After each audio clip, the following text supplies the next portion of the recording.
ہم تمام اپنے شہداء کی یاد میں یوم دفاع کے سلسلے میں حاضر ہوئے ہیں اور ان شہداء کو جنہوں نے مادر وطن پہ اپنی جانیں قربان کی ہیں ایک نذرانہ عقیدت پیش کرنے آئے ہیں کہ ہم آپ کو بھولے نہیں ہیں۔ شہداء کا بار بار ہم یہ عرض کرتے چلے آئے ہیں کہ یہ وہ ایک خاص انداز تکلم ایون قرآن میں ان کے لیے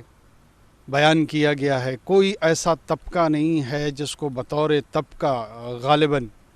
ان کو نمایاں کر کے پیش کیا گیا ہو ماں سوائے ان کے جو اللہ کی راہ میں اور اللہ کی راہ میں جانے دینے سے مراد وہ لوگ جو اپنے اپنے دور کے اخلاقیات، قوانین،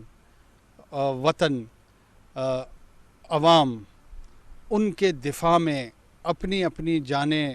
قربان کرتے ہیں، وہ دراصل اللہ ہی کی راہ میں اپنی جانوں کا نذرانہ پیش کر رہے ہیں۔ یہی وہ جذبہ تھا جس پہ شاعر مشرق نے فرمایا کہ صلہ شہید کیا ہے تب و تاب جاویدانہ۔ یہ وہ لمحہ ہوتا ہے جس میں ایک فانی ہستی جو ہے وہ لافانی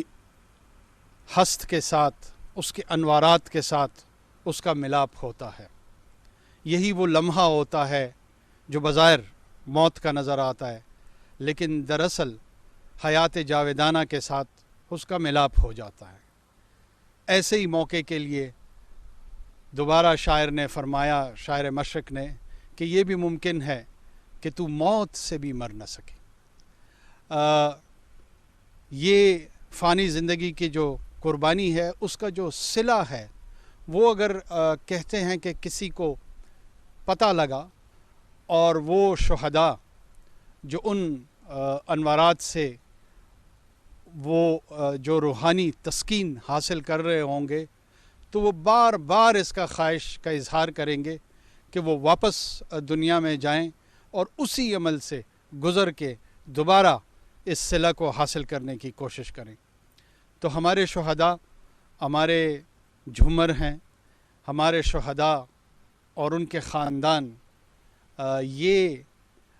ہم ان کے مقروض ہیں، اور اس قرض کی ادائیگی میں جو چھوٹا سا نذرانہ ہم پیش کر سکتے ہیں وہ ان کے اور ان کے پیاروں کی تکریم ہے۔ بہت شکریہ۔